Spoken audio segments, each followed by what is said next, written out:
নমস্কার। নির্ঝরের পক্ষ থেকে সকলকে জানাই অনেক অনেক অভিনন্দন। আজ জয় গোস্বামী রচিত সেই বিখ্যাত কবিতাটি উপস্থাপনা রাখব। মালতীবালা বালিকা বিদ্যালয়। বেণীমাধব, ও বেণীমাধব, তোমার বাড়ি যাব। বেণীমাধব, তুমি কি আর আমার কথা ভাবো?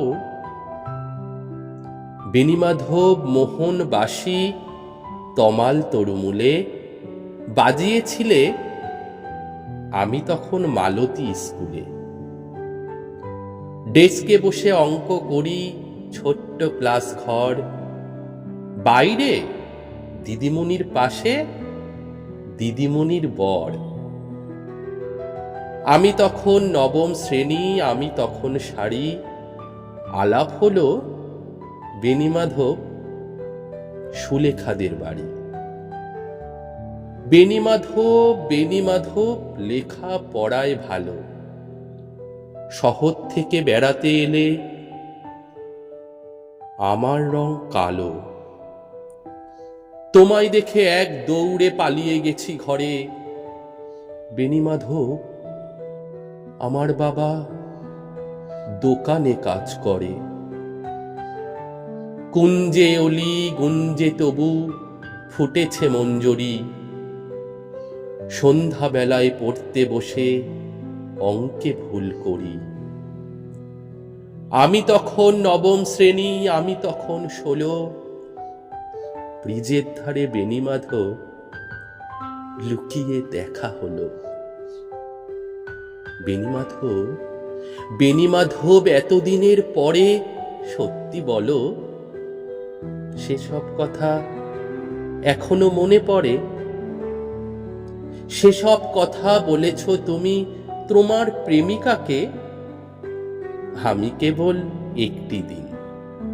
একটি দিন তোমার পাশে তাকে দেখেছিলাম আলোর নিচে, অপূর্ব সে আলো। স্বীকার করি, দুজনকে মানিয়েছিল ভালো।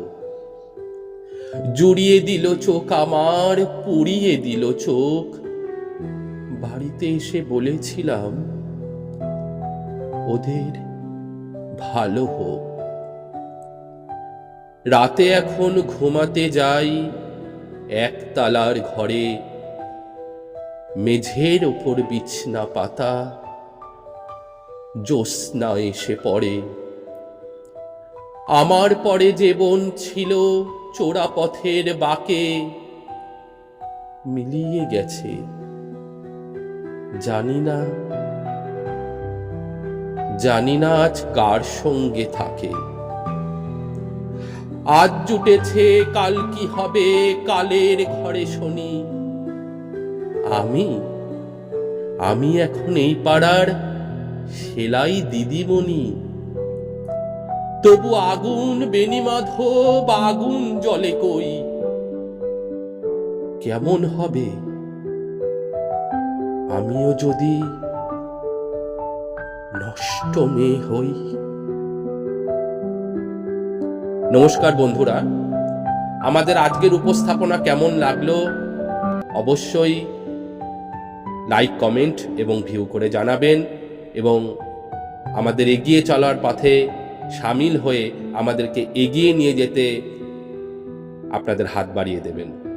নমস্কার।